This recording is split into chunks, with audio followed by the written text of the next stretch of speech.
Vocês estão ouvindo bem? Vamos começar então a falar. A gente vai falar agora, né? Voltar a falar, continuar falando a respeito dessa questão da vocação, das dificuldades que as pessoas têm e dos principais dilemas. Durante todo esse tempo que eu tenho escutado pessoas, trabalhado com aconselhamento, eu vejo e eu vi que o principal motivo, os principais dilemas que as pessoas carregam em relação a essa questão da vocação está relacionada a questões emocionais que não foram resolvidas. Coisas que são emocionais que não foram resolvidas. Isso é muito interessante. Que bom, irmão, que o som está fluindo aí. Então a gente vê, né, quais são os principais dilemas, né? Um dos principais que as pessoas falam é a dificuldade de acreditar em si mesma. Quem tem dificuldade aí de acreditar em si mesmo? Escreve aí. Eu tenho. Dependendo da história, né? Dependendo da maneira que a gente foi criado, dependendo das palavras que a gente escutou, a gente cresce com uma dificuldade enorme de acreditar em si mesmo, de acreditar no nosso potencial, de acreditar que nós podemos fazer coisas boas. E o extremo disso aí acaba se tornando um problema grave, que é chamado perfeccionismo. O perfeccionismo, ele, por mais que pareça ser uma coisa legal, a irmã está dizendo que ela tem aí. Por mais que pareça uma coisa que é boa, né? O perfeccionista muitas vezes pensa que ele faz as coisas e ele é perfeccionista só porque ele quer fazer bem feito. E existe uma diferença interessante entre fazer bem feito e ser perfeccionista. E uma das coisas mais simples, mas que diz muito a respeito de uma pessoa que é perfeccionista ou não, se ela é ou não, é a capacidade dela olhar o trabalho que ela fez e dizer ficou bom. Você consegue olhar o trabalho que você faz, que você realiza, e terminar aquele trabalho dentro das condições que você tinha e poder dizer, não, eu realizei um bom trabalho. O que eu fiz agora foi muito bom, aquilo que eu estou fazendo é bom. Aquilo que eu acabei de fazer é uma coisa boa. Você consegue olhar para o trabalho das suas mãos e dizer isso é bom? Por quê? Porque essa é uma característica que o perfeccionista não tem. Ele não consegue olhar para o trabalho das suas mãos e declarar assim, não, isso que eu fiz aqui ficou muito bom. Então, normalmente, as pessoas que têm essa característica, elas vão ter uma dificuldade muito grande de acreditar em si mesmas. E, normalmente, quando a pessoa tem dificuldade de acreditar em si mesma, ela vai ser uma pessoa com um problema sério para viver a sua vocação. Acredito que a primeira coisa que a gente precisa saber a respeito da nossa vocação é que nós precisamos acreditar que nós temos uma vocação e que nós temos dons e que nós temos um potencial que precisa ser explorado e investir no crescimento em relação a essas áreas. Enquanto eu não acreditar nisso de verdade, porque uma coisa é eu saber na minha mente, outra coisa é eu ter isso como verdade no meu coração. O que aconteceu no sonho, irmão? Outra coisa é acreditar nisso no meu coração. E alguém uma vez disse né, que é interessante isso aí, porque falando assim que uma das coisas mais difíceis de percorrer na vida de um ser humano é entre a mente e o coração. Você já parou para pensar nisso? Tanto de coisa que você sabe na sua mente, na sua razão, mas o seu coração resiste? A Bíblia fala muito sobre isso. A Bíblia fala muito sobre a questão do nosso coração. A Bíblia fala sobre essa questão de um coração dividido. E isso é algo muito sério, porque se o seu coração não entra de fato, você vai ter um nível de obediência raso, um nível de entendimento raso, você vai ter um nível de entendimento superficial. É necessário que o nosso coração esteja envolvido na coisa. Então, por mais estranho que pareça, mas é uma realidade, quando nós não acreditamos no nosso coração, aquilo entra no nosso coração de fato como verdade, você vai perceber que as coisas parecem que não fluem. Por isso que muitas coisas, querido, que a gente não muda em termos de comportamentos, pecados e coisas desse tipo, são coisas que nós sabemos que não são boas, que estão erradas na razão, a gente sabe na nossa mente, mas aquilo ainda não entrou no nosso coração. E quando não entra no coração, não existe arrependimento genuíno. Quando aquilo não cai no seu coração como uma verdade, você diz, não, realmente isso é sério. Realmente isso está muito sério. Então, se isso entra no seu coração e se isso não é uma realidade para você, dentro do seu coração em si, você vai ter dificuldade, você vai continuar resistindo a essa verdade.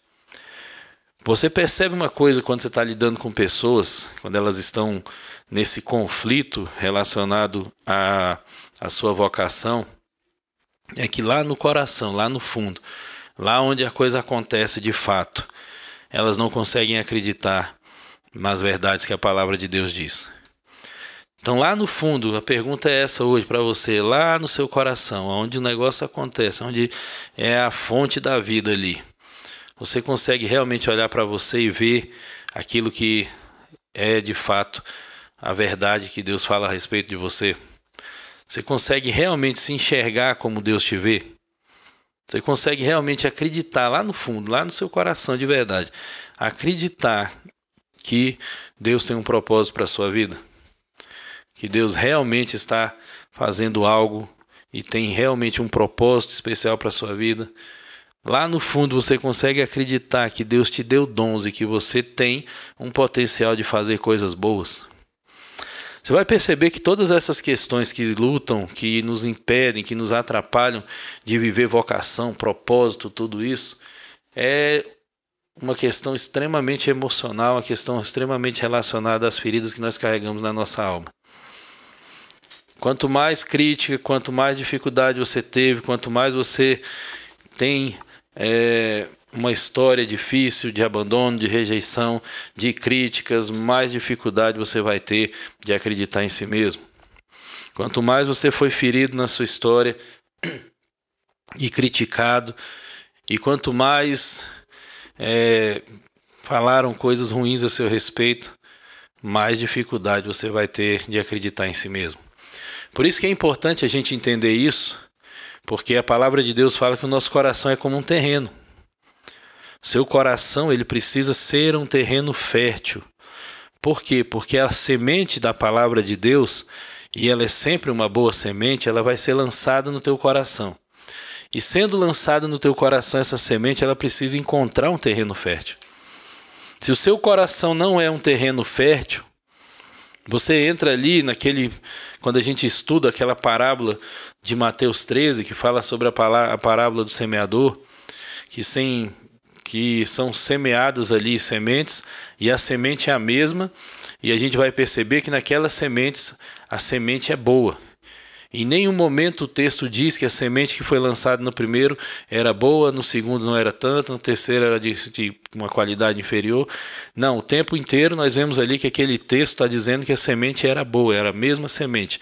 Só que a diferença ali era diretamente a questão do solo que ela caía. Então, quando o nosso coração não é um terreno fértil, quando a nossa alma está ferida, nosso coração está ferido, quando a gente está filtrando a nossa vida a partir das nossas feridas, das palavras que falaram, das coisas ruins que nós vivemos, a semente da palavra de Deus vai ser lançada, mas ela vai ser roubada.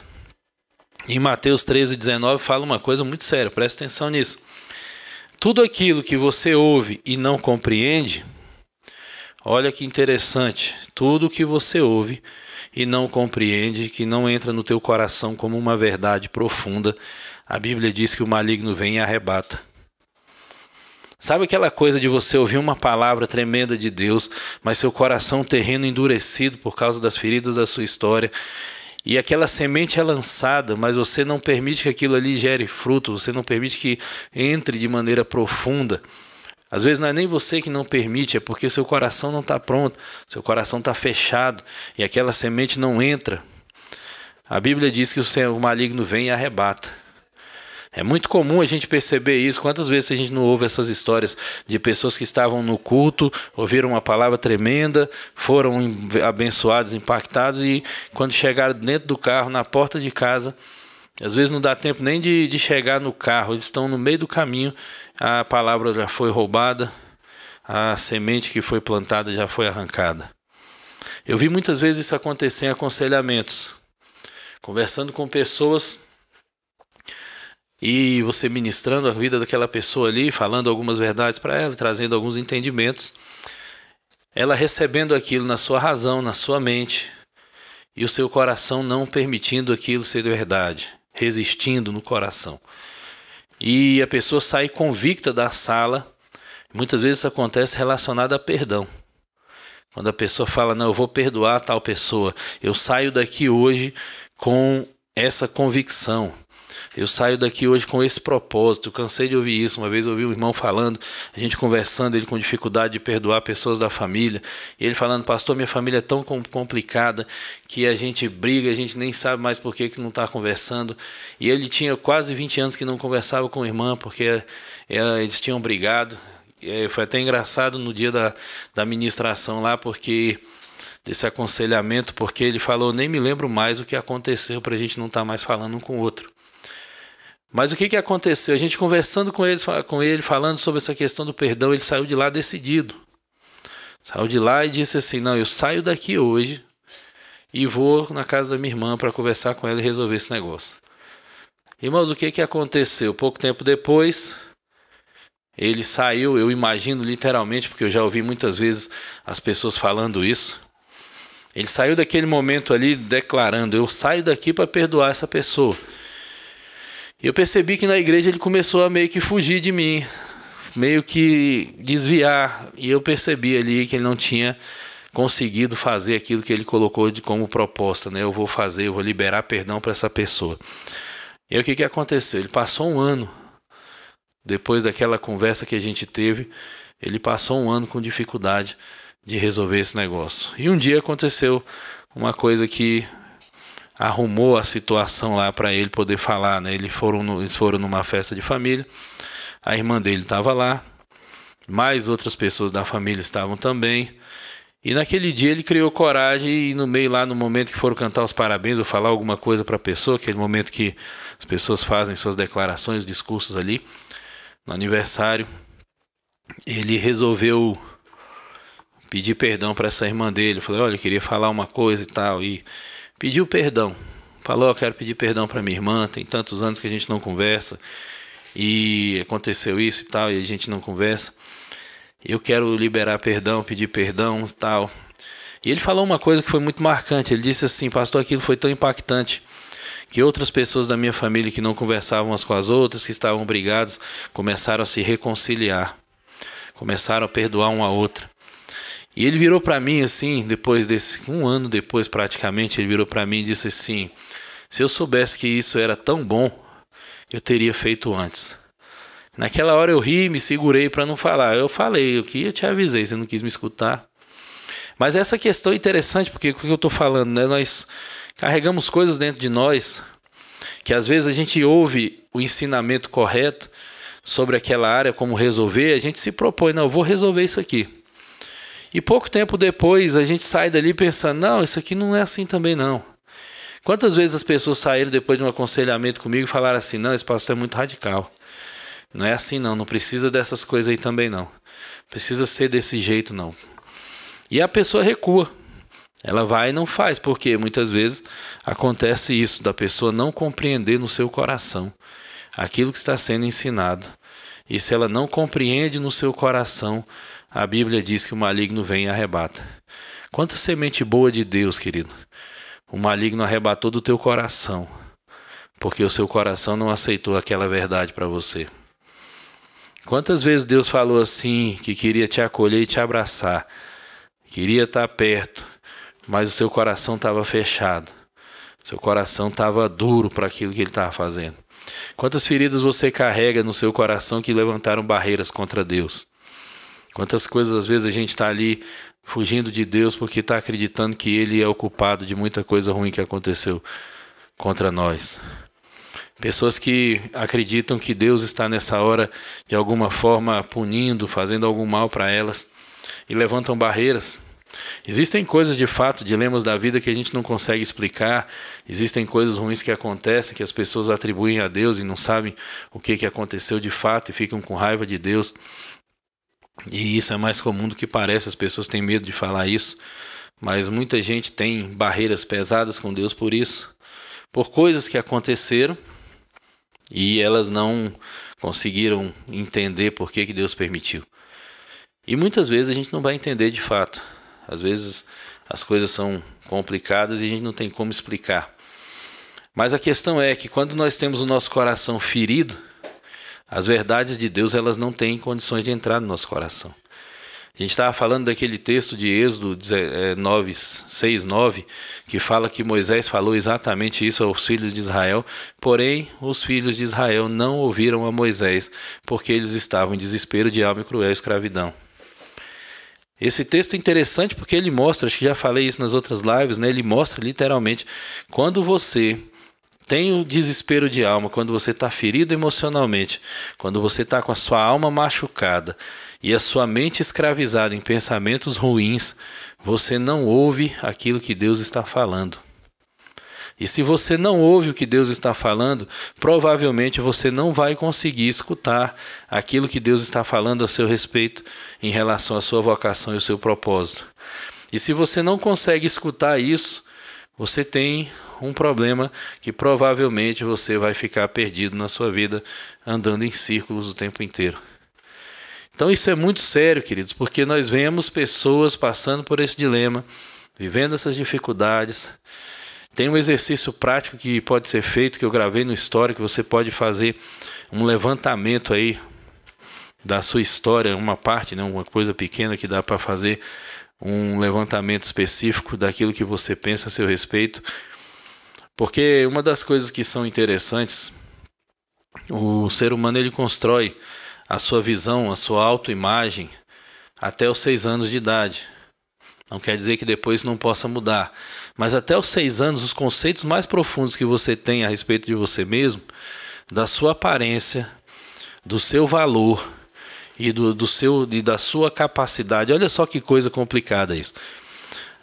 As coisas mais profundas que você pensa a seu respeito em relação ao que você tem como aparência, como valor e como capacidade foram plantadas no teu coração até os 6 anos de idade, nos níveis mais profundos. Depois disso, você só vai consolidando essas coisas. Não estou dizendo que depois disso não pode mudar, você não pode mudar a maneira que você pensa e tudo, mas eu estou dizendo que é assim que funciona. Nós não construímos uma visão correta a nosso respeito a partir de nós mesmos. Preste atenção nessa questão para você perceber o quanto aquilo que você pensa a respeito de você mesmo e aquilo que você acredita a respeito de você mesmo está relacionado diretamente com aquilo que falaram de você em algum momento da sua história, principalmente na sua infância. Então, primeira coisa, qualquer criança que cresce num ambiente onde ela é afirmada na sua beleza, independente da aparência que ela tem, ela vai crescer resolvida em relação à aparência dela. Então pode ser feio, vamos dizer assim, pode não se enquadrar no padrão de beleza desse mundo, mas a pessoa não está preocupada. Por quê? Porque foi plantado no coração dela, nos primeiros anos de vida, que ela era bonita, que ela tinha beleza, então ela acredita naquilo e ela descansa. Ela não está preocupada com a aparência mais dela, ela sabe se cuidar, ela se torna uma pessoa que se cuida, que se ama.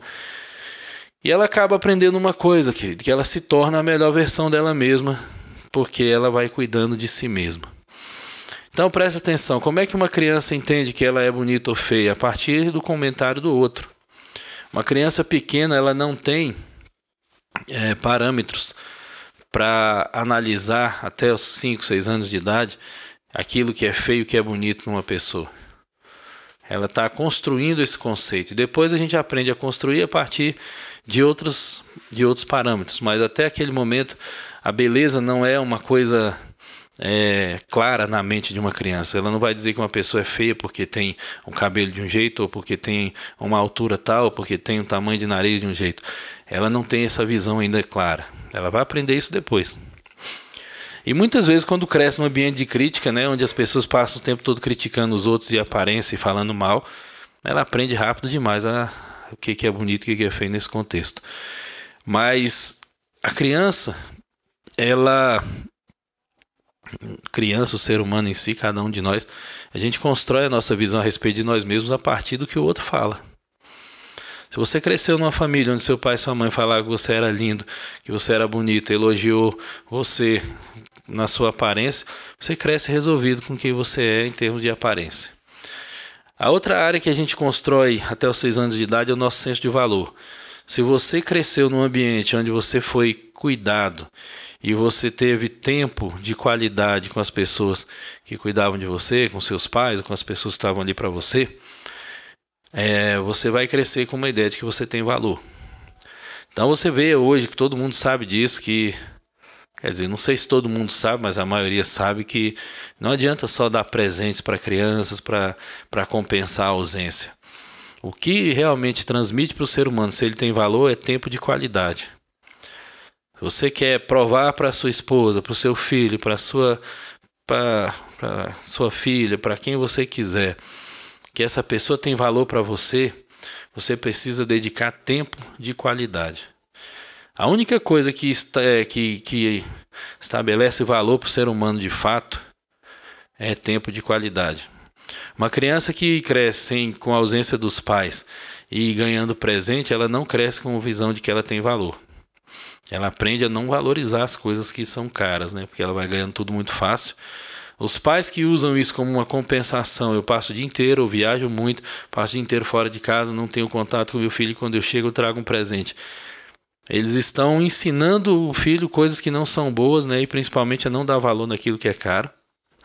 E o que realmente estabelece valor para o ser humano é literalmente, querido, tempo de qualidade. Existe uma diferença muito grande entre você dar coisas para a pessoa e entre você estar com aquela pessoa de fato. E a gente, quando criança, a gente tem esse entendimento. A criança, ela tem uma necessidade da atenção dos pais, não daquilo que eles podem dar, mas da atenção, da presença. A ausência gera essa ideia de que nós não temos valor. E a terceira coisa que está muito relacionada à questão do seu senso de capacidade, ou seja, aquilo que você acredita sobre você em relação ao seu trabalho. E chega uma fase, estava conversando isso com meu filho, chega uma fase que o ser humano ele tem uma necessidade emocional de ser útil. Todo ser humano saudável emocionalmente, ele tem uma necessidade de ser útil. Chega uma determinada hora da vida, uma fase da vida, que o adolescente, o jovem, começa a ter uma necessidade de produzir alguma coisa que é útil. Só que isso não começa nessa idade de adolescência e nem começa na idade de jovem, né? Isso começa nos primeiros anos de vida, nos primeiros 3 anos. Você vai perceber uma coisa, que quando a criança ela tem 2, 3 anos de idade, ela tem uma necessidade de ajudar. Todo mundo que teve filho aí sabe disso. Principalmente os pais que têm filhos, tanto o menino quanto a menina tem a mesma coisa. Ele está ali consertando uma coisa, aconteceu isso demais comigo. Você está consertando alguma coisa, né? Porque o homem raiz conserta coisa, irmão, você sabe disso, né? O homem raiz, antes dele contratar alguém para resolver, ele vai lá e estraga um pouco mais. Ele vai abrir, ele vai olhar. Enquanto ele não estragar de verdade, ele não chama ninguém para arrumar. Só que muitas vezes dessas coisas de mexer, ele consegue consertar. Então a gente aprende isso. E isso o homem aprende com o pai. O pai tem que estar ali. E aí o que acontece, querido? A gente vai, de algum momento, tá fazendo uma tarefa e chega ali, aquele menino, né, aquela criança, com seus 3 anos de idade, o pai tá ali desmontando alguma coisa e de repente chega o menininho lá com a chavinha de fenda dele para querer ajudar. Na cabeça da criança ele está ajudando, na cabeça do pai ele vai atrapalhar. E aí, dependendo da pressa que a pessoa está para resolver, e normalmente as pessoas estão com pressa o tempo inteiro, elas não vão atentar para aquele momento, a qualidade daquilo, a importância daquilo. Quando a criança chega com essa idade para tentar ajudar, o adulto deveria estar bem calmo e acolher aquela criança e ensinar ela. E dar alguma tarefa simples para aquela criança, para que ela pudesse realizar aquilo, e depois que ela conseguisse fazer, você tem um tempo ali de afirmar e elogiar o trabalho dela. Agora preste atenção nessa dinâmica. Você proporciona um ambiente onde a criança tem um espaço de te ajudar de alguma forma. Quantas vezes, quantas mães já não viveram isso, de estar limpando a casa e de repente vem o menininho, pega a bucha, pega o pano e vem pingando a casa inteira, molhando a casa toda, mas na cabeça dele ele está ajudando. E a mãe dá aquele grito: solta esse pano, quem mandou você pegar isso aí? O que essa mãe está ensinando para a criança? Ela está ensinando a lição do servo inútil. O que é a lição do servo inútil? É fazer só o que mandam. Então, quando a criança, isso aí é uma coisa que a gente fala quando está falando sobre essa questão de vocação, de propósito, de empreendedorismo, essa coisa toda. Muitas vezes a proatividade do ser humano é assassinada nos primeiros anos de vida. Quando a mãe vê a criança pegando o pano, a bucha e pingando a casa, mas com o propósito de ir ali ajudar ela, e ela grita com aquela criança: por que você está fazendo isso? Quem mandou você pegar esse pano? Qual é a mensagem que está passando para a criança? Eu só tenho que fazer aquilo que me mandarem. Se eu fizer alguma coisa por iniciativa minha que ninguém mandou, eu vou me dar mal. E a mãe está passando uma mensagem terrível. Aí depois o menino vira adolescente, o que ele faz? A mãe pede as coisas e ele não faz. Porque o negócio vai partindo para outro extremo. Ele aprende que ele só tem que fazer o que manda. E depois ele não faz nem o que manda. Porque vira preguiçoso. Se você não incentiva. Por que eu estou falando disso? Porque muitas vezes esse é o dilema das pessoas. Por que eu não acredito em mim mesmo? Por que eu tenho dificuldade de acreditar no meu trabalho? Por que eu tenho dificuldade de acreditar no meu potencial? Por que eu tenho dificuldade de olhar para o meu trabalho e dizer: isso aqui é bom, eu consigo fazer, eu sei fazer? Porque muitas vezes essa pessoa cresceu num ambiente onde ela não foi ensinada e não teve nenhum adulto, ninguém que a acolheu, que deu um espaço ali, um lugar, que proporcionou esse ambiente ali onde a criança podia ajudar. Então é diferente de um pai que está ali fazendo uma tarefa e a criança encosta ali e o pai ensina: filho, isso aqui é uma chave de fenda, isso aqui é um parafuso. E quando você põe essa chave de fenda nesse parafuso e você roda, você tira o parafuso e você consegue abrir aquela peça. E a criança com 3 anos talvez não tenha muito entendimento, mas com 4 ela já entende um pouco mais, com 6 anos ela desmonta para você. E amanhã ou depois, talvez com 7, ela já esteja consertando. E se o pai está ali olhando e falando assim: filho, parabéns, você deu conta de tirar esse parafuso, você é um cara bom, hein? Ele leva jeito para isso aí, o menino vai sair de lá todo cheio. E o que vai acontecer, querido? Você vai plantar no coração dele a necessidade de ser útil. Você vai plantar no coração daquela criança que ela pode fazer coisas boas, que ela tem capacidade. E aí você vai incentivando. Qual que é a dinâmica para você construir uma visão correta a respeito de si mesmo no seu senso de capacidade? Infelizmente isso a gente vê que é meio cruel, por isso que é tão importante ter pai, mãe, família. Esse negócio, quando destrói isso, vira um estrago, gera prejuízo pesado na vida das pessoas, e depois elas têm que passar por processos profundos de cura. E graças a Deus, porque tem como ser curado, Deus realmente traz essa possibilidade para nós, e a gente vai estar falando sobre isso também, né, sobre princípios da cura. E isso é extremamente importante porque é possível. Existe um caminho que a gente pode seguir, que a gente pode realmente ser curado de muita coisa que aconteceu. Mas a dinâmica certa, ideal é o quê? Uma família funcional, onde tem pai e mãe, e os dois são bem pacientes, né? Que é uma raridade. E nessa paciência eles estão proporcionando ambientes saudáveis para os seus filhos crescerem. E nesses ambientes eles estão ensinando. Então o menino vem, a mãe está limpando a casa, a menina vem, pega o paninho, molha a casa toda, a mãe com paciência olha e diz assim: filho, isso é um pano e ele serve para isso. E você vai passar nesses lugares que estão sujos e vai limpar. E a criança vai lá com a mãozinha dela e vai lá, faz aquela lambança, atrapalha a coisa, mas na cabeça dela ela está ajudando. E depois que ela termina de ajudar, a mãe vai lá e fala: filho, muito obrigado, seu trabalho ficou bom. Parabéns pelo que você fez, olha só, estava sujo aqui, agora está limpo. O que você acha que essa criança vai fazer quando ela estiver com 8 anos? Ela vai ajudar a mãe, porque ela aprendeu que o trabalho dela é bom. E amanhã ou depois ela vai estar fazendo coisas melhores, maiores.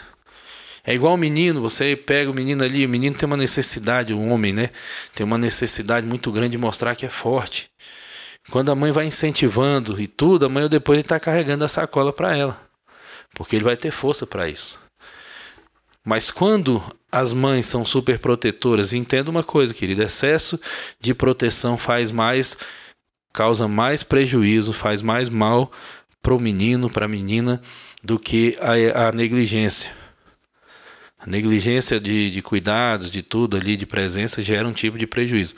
Agora, o excesso de proteção, o excesso de mãe, o excesso de proteção na vida de um filho, de uma filha, vão castrar as crianças e vão castrar essas pessoas para chegarem na fase adulta cheias de insegurança, cheias de medo.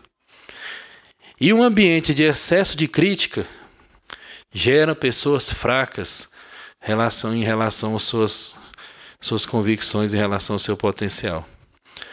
E aí você vê, inverte a coisa.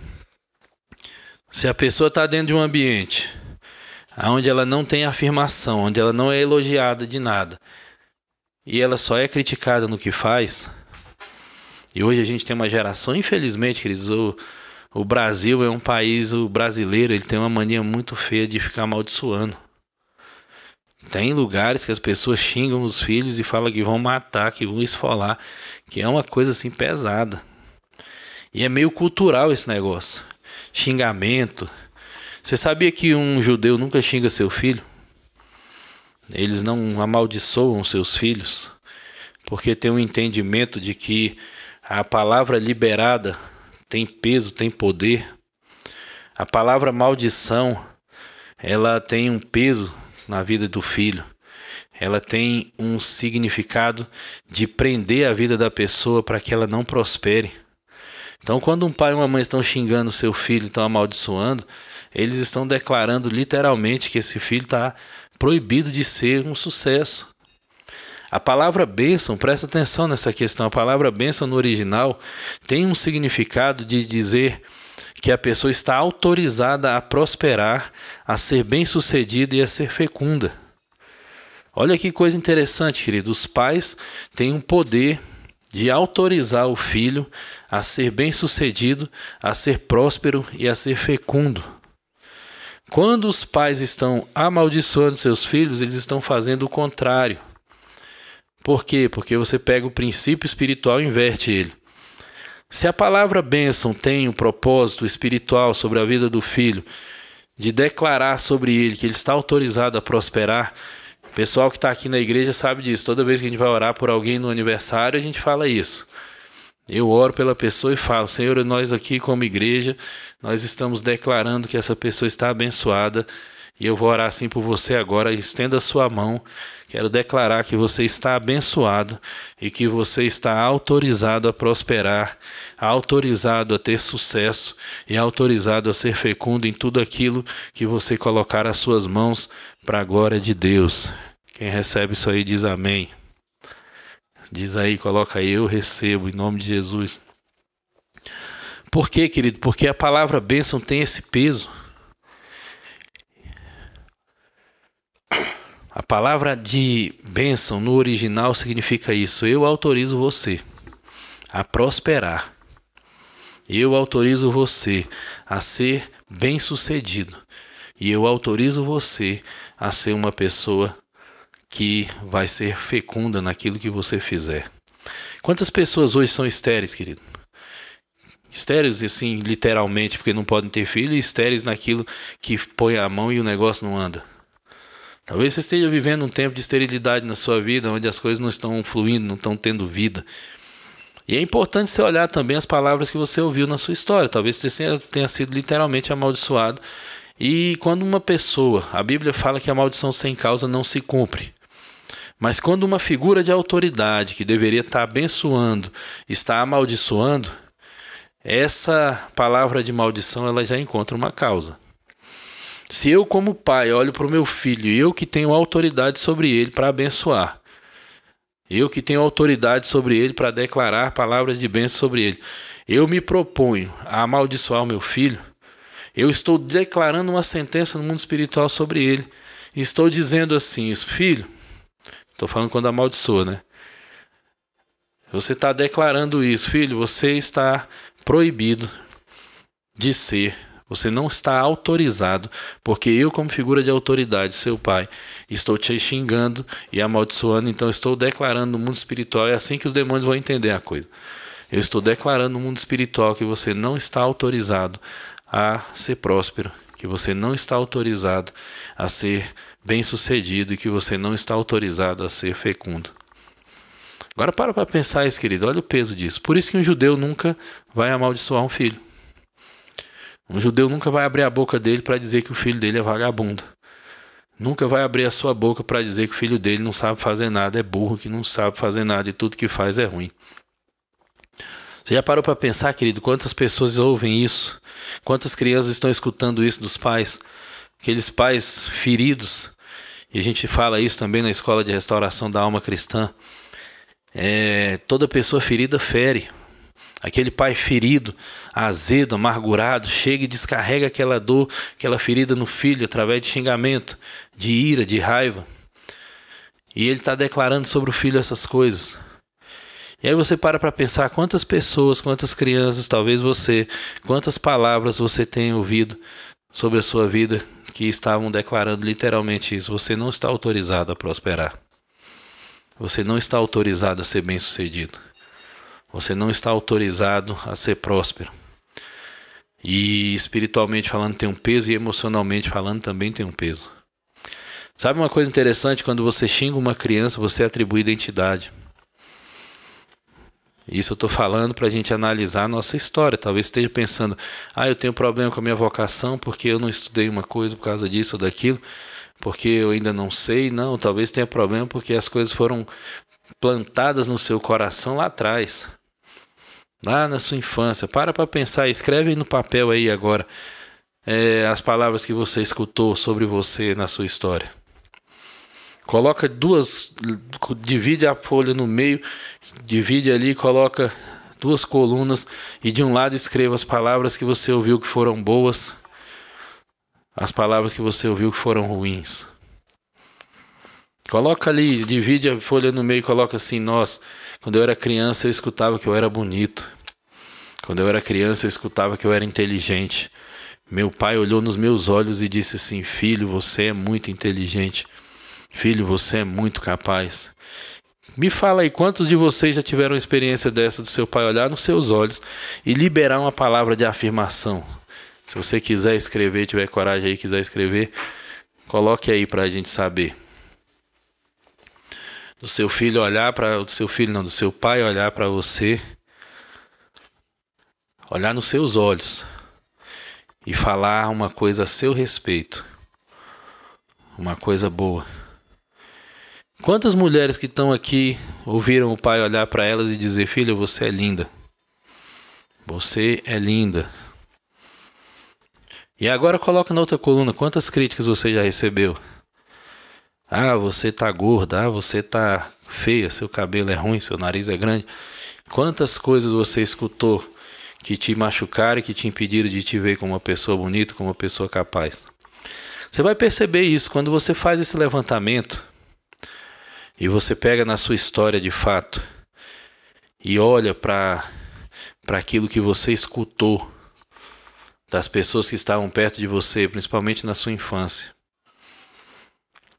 E você para fazer esse levantamento de palavras. O que você ouviu? O que seus pais falaram?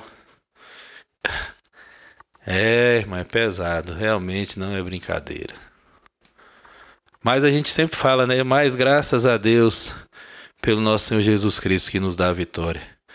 Para tudo isso tem cura, viu, irmã? Para tudo isso tem um caminho, tem princípios de cura que vão levar você a ter uma alma resolvida. Porque quando você pensa assim, principalmente pai e mãe, irmãos também, dependendo se for mais velho e tudo, mas pai e mãe o negócio é pesado, principalmente na infância.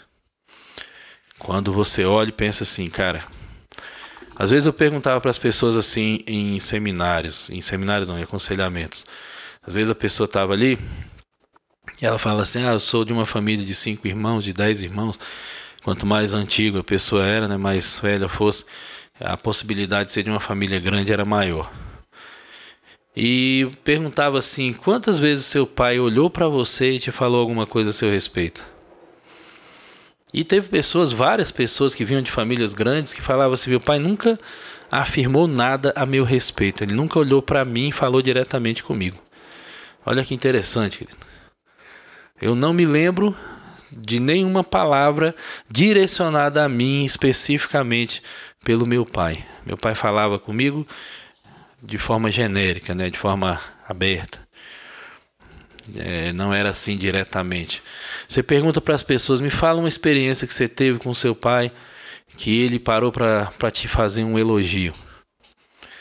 E outra coisa, querido, a figura paterna tem um peso violentíssimo sobre a vida do filho. Pois é, ainda acontece isso, né, irmã? E falar só no leito de morte. Às vezes só no final da vida as pessoas perdem essa oportunidade, né, de falar na vida, de falar enquanto estão ali, e no final da vida estão liberando essas palavras. E tem pessoas, irmã, que nem no leito de morte, nem tiveram essa oportunidade de ouvir nada. Sabe, é muito impactante você ouvir o seu pai dizer assim: eu tenho orgulho de quem você é.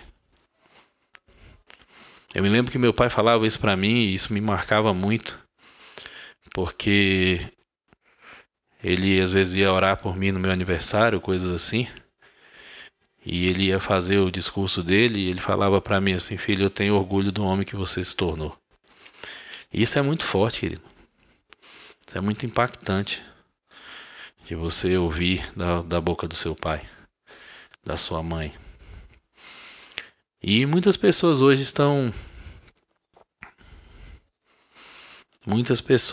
só estão com muitas dificuldades em relação à sua vocação, ao seu potencial. Não é por coisas atuais, por conta de dificuldades que aconteceram agora. São coisas que foram construídas durante uma história inteira. Coisas que foram construídas durante uma história inteira. E isso é muito importante a gente pensar. Por quê? Porque os principais dilemas relacionados àquilo que a gente está vivendo hoje, e eu quero fazer uma pergunta para você que é muito séria. Quem você acha que você seria e como você acha que você seria se a sua história fosse diferente? Quem você acha que você seria? Como você acha que seria a sua vida hoje se os seus pais tivessem sido pais que cuidaram de você e te afirmaram?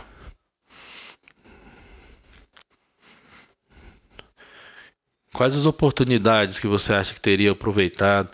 Quais os cursos você teria feito? Quantas coisas você acha que você teria vencido, que você nem teria hoje na sua alma se a sua história tivesse sido diferente?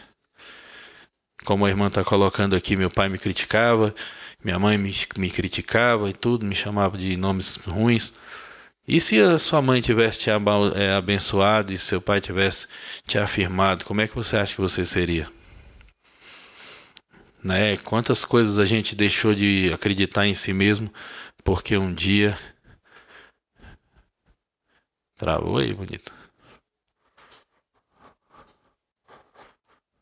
Porque um dia as pessoas falaram críticas pesadas em relação a nós. Quantos sonhos você abandonou porque um dia você compartilhou esse sonho com alguém e a pessoa desmereceu o que você estava dizendo? Sabe, a gente olha para nossa vocação, a gente olha para nossa história. Talvez hoje você trabalhe com uma coisa que você não gosta.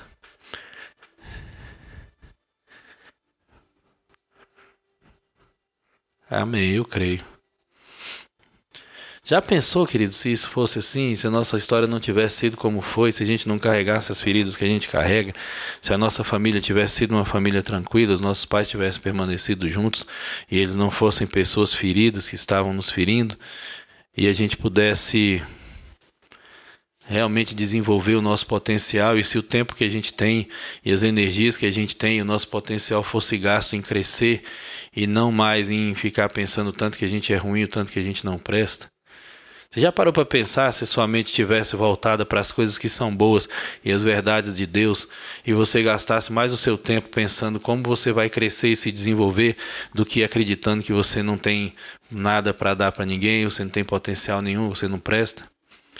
Você já parou para pensar onde você estaria se tudo isso não tivesse acontecido e prendido a sua vida? Só que eu estou aqui para te dizer e te dar uma notícia boa, ainda há esperança. Graças a Deus pelo nosso Senhor Jesus Cristo. Eu desenvolvi um método chamado Princípios da Cura. E eu sei que esse método ele funciona. Eu já vi inúmeras pessoas passarem por processos e realmente serem restauradas. E começarem a viver coisas que nunca acreditaram que poderiam viver.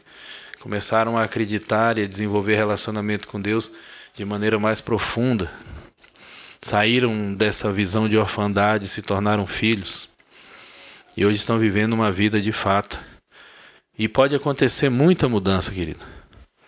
Muita mudança na vida de uma pessoa que trilha esse caminho dos princípios da cura. Que segue esse caminho. E eu quero estar encerrando isso aqui falando para você sobre isso. Eu tenho uma escola chamada Escola de Restauração da Alma Cristã. E ela trabalha com esse método dos princípios da cura. E lá nessa escola eu ensino para as pessoas a respeito desse caminho, desses princípios, para que elas sejam curadas, para que elas fiquem livres de fato dessas cargas emocionais pesadas que elas estão carregando, para que elas consigam realmente se tornar as pessoas que elas foram criadas para ser. O Salmo 19:7 fala que a lei do Senhor é perfeita e restaura a alma. Essa escola tem como fundamento esse texto. O propósito dessa escola é justamente aquilo que o texto propõe. O texto diz que a lei do Senhor é perfeita, então essa escola ela é fundamentada na palavra, e esse entendimento da lei do Senhor como uma lei perfeita significa que nós não precisamos de mais nada para que a nossa vida seja realmente restaurada, além dos conhecimentos do entendimento bíblico, da sabedoria da palavra. Embora tenha técnicas, embora tenha sido trabalhado com propósitos ali de psicologia, psicanálise, de coisas que funcionam de fato, nós temos o entendimento de que a palavra de Deus é suficiente. O conhecimento, o entendimento correto da palavra de Deus é suficiente para a gente ter a nossa alma restaurada. E a palavra que diz a lei do Senhor é perfeita e restaura a alma, quer dizer que, primeiro, o entendimento em relação a esse texto é que se a nossa alma precisa ser restaurada, é porque ela não é mais aquilo que ela foi criada para ser. Ela não é mais dentro do contexto que ela foi criada no original. Então o pecado veio, deformou, a nossa história vem e deforma, as palavras de maldição vêm e deforma, a separação dos pais, as brigas, as coisas que a gente ouviu vão deformando a nossa alma. Mas o texto está dizendo que em cima disso, desse entendimento, desses princípios da cura, a nossa alma é restaurada. Existe uma diferença muito grande entre restaurar e você reformar. Restaurar, você traz a coisa de volta para o original. Reformar, você faz do jeito que você quiser. Se eu vou falar assim, vou reformar uma casa, eu posso pintar a parede da cor que eu quiser, posso tirar o piso e colocar outra e fazer do jeito que eu quiser. Mas se a pessoa está dizendo, eu vou restaurar uma coisa, eu vou restaurar uma obra de arte, ela tem que pegar aquela obra de arte que está do jeito que está ali e trazer ela o mais próximo possível do original. E essa palavra restaurar no original significa isso. A palavra restaurar no original significa trazer de volta para o lugar de origem. Então o propósito dessa escola de restauração da alma não é simplesmente que você seja curado e não tenha mais problemas, é que você retorne para o lugar que você foi criado para viver, que é a presença de Deus através de um relacionamento profundo. E quando você retorna para esse lugar, você começa a se tornar a pessoa que você foi criada para ser. E aí, sabe essas coisas que eu acabei de perguntar? Como você seria se essas coisas não existissem?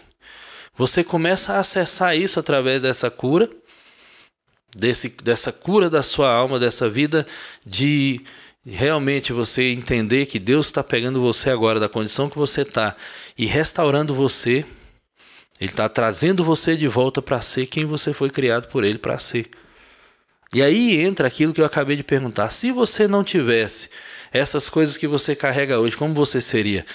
Você seria como Deus te criou para ser.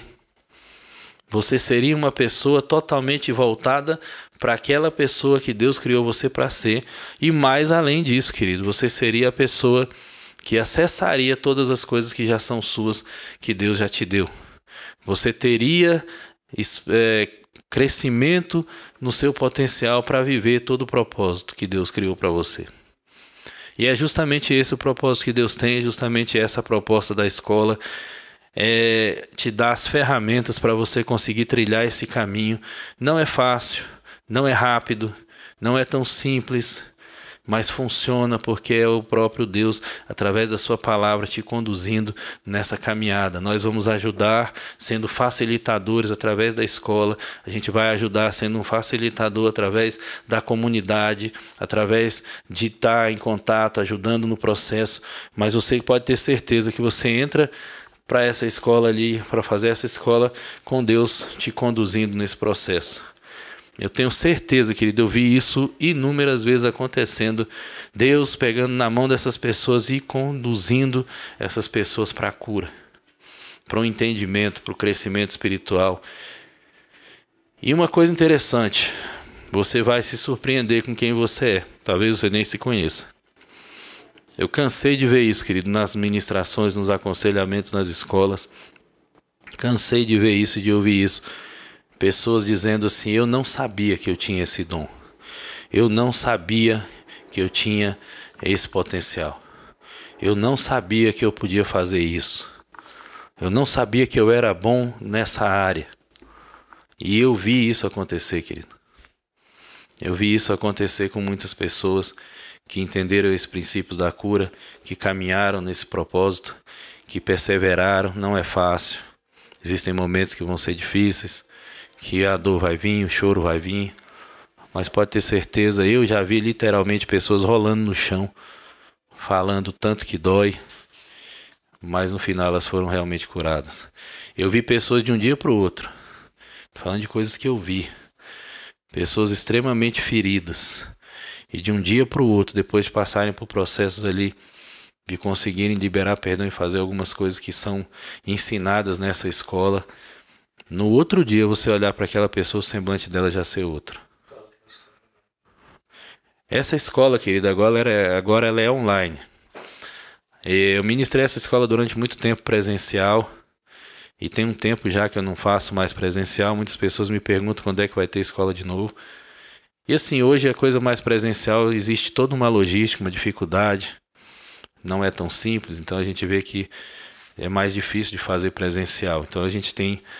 Eu estou gravando essa escola toda de maneira mais completa, de maneira mais extensa, para que esteja disponível online, para que as pessoas possam fazer e seguir esses princípios da cura e realmente ter disponível para elas e para todas as pessoas que têm interesse. Então ela vai ser online agora e o nosso suporte vai ser através de uma comunidade onde a gente vai estar se ajudando nesse propósito. E as pessoas que entrarem por esse caminho da escola precisam saber que elas vão entrar numa família que está buscando o mesmo propósito, que é crescer na sua cura, que é alcançar a sua cura da alma, sua restauração e se tornar as pessoas que elas foram criadas para viver e para ser. Nós vamos abrir inscrições para essa escola agora. A gente está lançando a escola agora e a gente vai estar abrindo inscrições. Se você tiver interesse de saber mais, se você tiver interesse, escreve aí no chat "eu quero" e a gente vai entrar em contato com você para te dar mais informações sobre essa escola.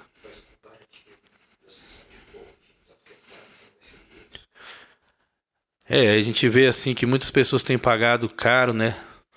Por uma sessão de coach, por um curso de inteligência emocional. Uma vez um rapaz veio falar para mim que pagou R$3.000 num curso de inteligência emocional que durou um final de semana. Pessoas têm pagado caro em sessões de terapia quando eu fazia essa escola presencial no formato de um retiro, as pessoas pagavam mais de R$ 1.000 para estarem ali, para estarem aprendendo aquilo que vocês vão aprender, e com certeza você vai pagar bem menos por essa escola e para participar dessa comunidade.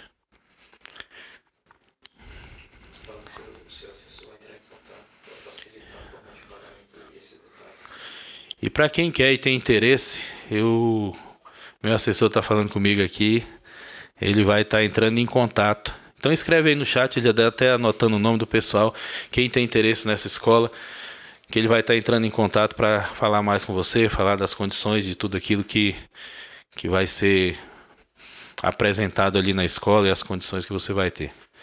E eu quero dar as boas-vindas ao pessoal que está dizendo eu quero, que você entre realmente nessa comunidade, que você faça parte dessa família. Você pode contar comigo, a gente vai estar em contato para estar te auxiliando nesse processo. O assessor está dizendo aqui que quem entrar agora na escola vai receber uma surpresa aí, como aqueles que estão acreditando nesse projeto e que estão entrando como fundadores dessa comunidade. Sejam bem-vindos, queridos, foi muito bom estar com vocês aqui. A gente vai estar entrando em contato com vocês e contem comigo, realmente, e vamos fazer parte dessa família de pessoas que querem buscar a cura e se tornarem as pessoas que foram criadas para ser. Amém? Deus abençoe você. Um abraço e a gente vai estar entrando em contato com vocês aí. Até mais. Até a próxima live.